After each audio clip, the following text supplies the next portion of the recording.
This is a 2011 Impala, and the rear defogger stopped working. So right here, by the passenger side foot compartment, is a little fuse block and a connector. You can see where that burned up right there on both sides of the connector.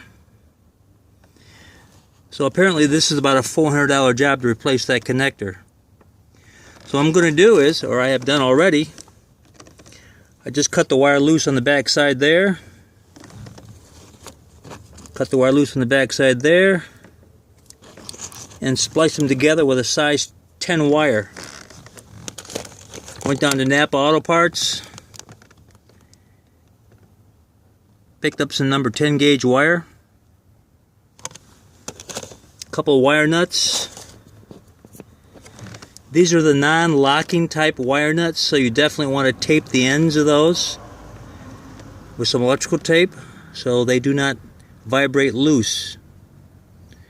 And that should complete the job.